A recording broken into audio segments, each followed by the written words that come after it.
I'm going to be going over something important from the Billion Dollar Mind book. And this is the Billion Dollar Mind series where we kind of go over important concepts about mental strength.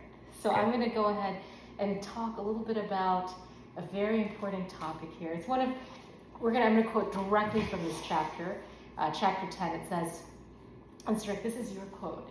It's make adversity your best friend.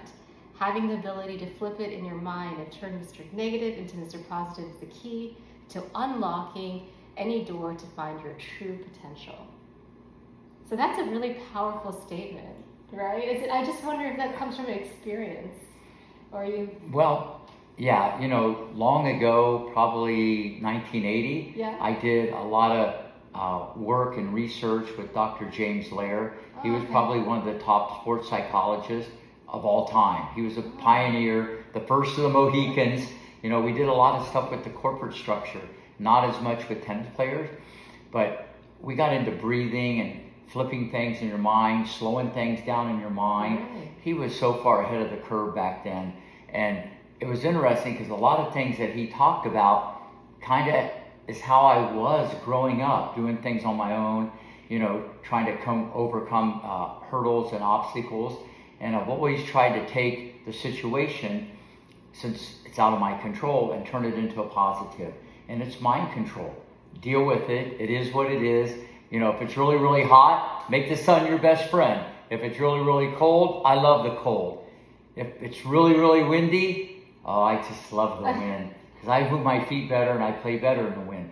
So it's all perspective. And this is what you got to do in the game of life. Because there's just all kinds of bumps that come at you every minute. Absolutely. And how you deal with it is like a big key. Because then that could lead into stressing out and other problems. It's just not good for your health. So if anybody can practice that, it's mind control. And before I go any further, there was actually a match I played. Yeah? This was in 1980. It was in Willingsboro, New Jersey. Yeah. I was in the finals of a tournament. It was the 4th of July, and there was a parade behind the court, and I was playing the finals. A guy, we were about the same level, and there was like floats and about 400 choppers, and the bands were playing, and there was cheerleaders. There was just chaos. You couldn't even hear the ball nib hit the racket. Really? Okay. And I went into my James E. Lair mind control. I love cheerleaders. I love the floats. I love the choppers. I love the music. I won the match 6-0, 6-1. Amazing. I destroyed the guy, and we were kind of even.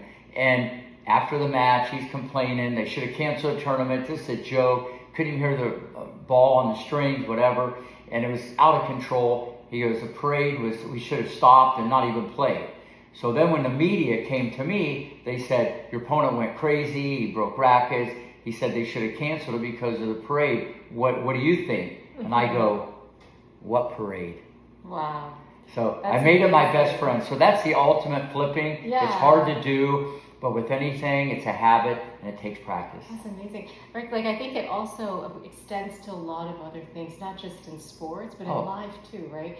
When people, are diagnosed with deathly illnesses or they have major tragedies, or even, great setbacks, like say there's an injury in sport, there's a technique of flipping it or turning negative into positive that can take them to the next level, because not doing it or the alternative is worse, right? Absolutely. So do you have examples like that? I know in my clinic, and I see patients all the time, I have to flip it almost every day. It's very hard to do. But have you had experience with that? Absolutely. I know people that have actually broken both arms. No way. And they were playing basketball. Yeah. And they would visualize every night shooting 100 foul shots. Wow. And when they got the cast off like 7 months later, their foul shot was better than before they broke their arm, because it was already in their mind and they rehearsed it so many times. But it takes so much discipline because you can't feel those type of technique.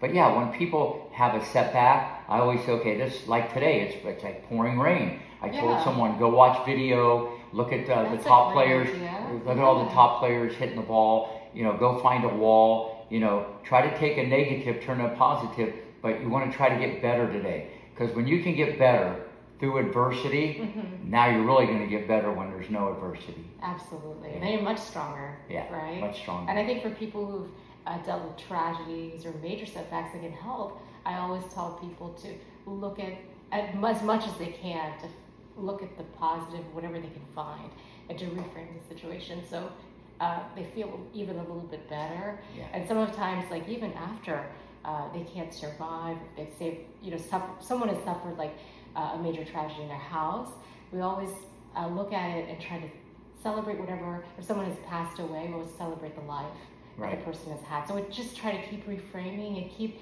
being as positive as possible from, whether it's in sports or in life or even in health.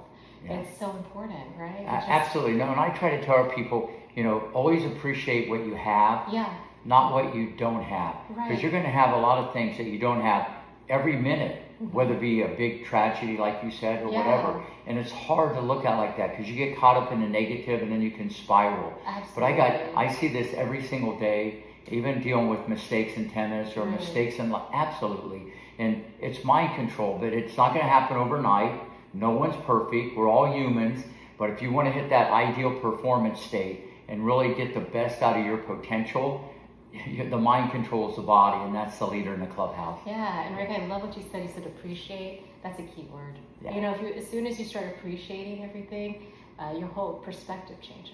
I appreciate you. I appreciate you too. My best partner ever writing a book, and we're going to do a lot more. A lot more. Where can we get the book? Amazon. You can get it online. You can get it at Barnes & Noble's online as well. So go find it. And It's go not only buy a it. game changer, a life changer. Absolutely. Bye. Bye. I love it.